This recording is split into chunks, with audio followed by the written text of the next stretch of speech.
Sementara itu, konflik yang terus memanas di Timur Tengah mulai berdampak langsung pada sektor pariwisata Indonesia. Kementerian Pariwisata mencatat 377 penerbangan dari kawasan tersebut batal, membuat sekitar 50.000 penumpang gagal datang ke Indonesia. Di tengah tensi konflik antara Israel, Iran, dan Amerika Serikat, sektor pariwisata Indonesia mulai bersiap menghadapi potensi guncangan. Meski kondisi di Bali saat ini masih relatif stabil, Menteri Pariwisata Widianti Putri Wardana mengungkapkan bahwa lonjakan kunjungan wisatawan ke Bali masih terjadi berkat momentum libur panjang, Hari Raya Nyepi, dan Idul Fitri 2026. Kunjungan tersebut bahkan tercatat meningkat sekitar 3,5% dibanding periode sebelumnya. Namun di balik tren positif itu, sinyal tekanan eksternal mulai muncul. Dalam kunjungan kerjanya di Bali pada Rabu 25 Maret 2026, Menpar mengungkapkan ratusan penerbangan dari kawasan Timur Tengah terpaksa dibatalkan, yaitu sekitar 377 penerbangan dan berdampak pada kurang lebih 50.000 penumpang yang tidak bisa datang ke Indonesia. Tidak hanya ke Bali, tetapi juga ke Jakarta dan destinasi lainnya. Situasi ini dinilai sebagai peringatan dini bagi sektor pariwisata nasional. Pemerintah kini tengah mengkaji apakah gangguan ini bersifat sementara atau berpotensi menjadi krisis berkepanjangan, terutama jika eskalasi konflik terus berlanjut. Sebagai langkah antisipasi, pemerintah mulai menyiapkan skenario alternatif.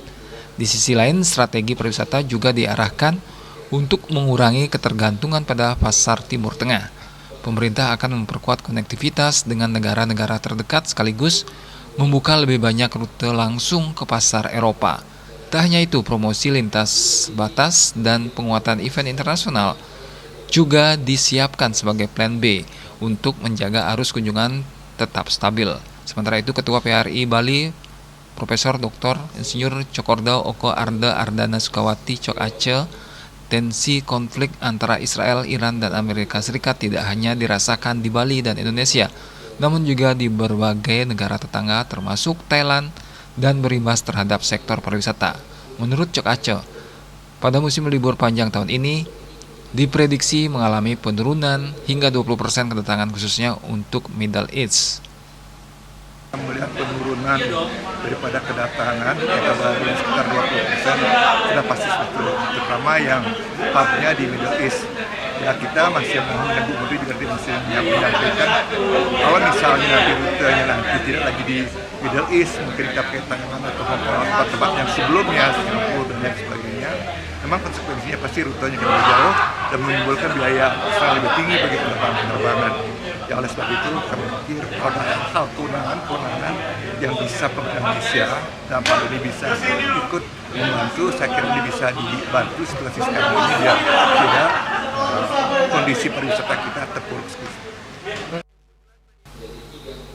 Momentum positif turut didukung oleh predikat Bali sebagai destinasi terbaik dunia versi TripAdvisor tahun 2026 yang dinilai mampu menjaga citra Pulau Dewata di mata wisatawan global.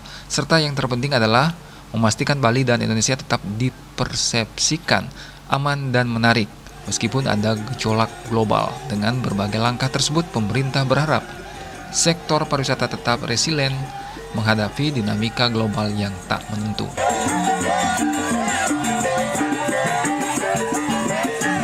Ari Wiratmaja, Bali TV.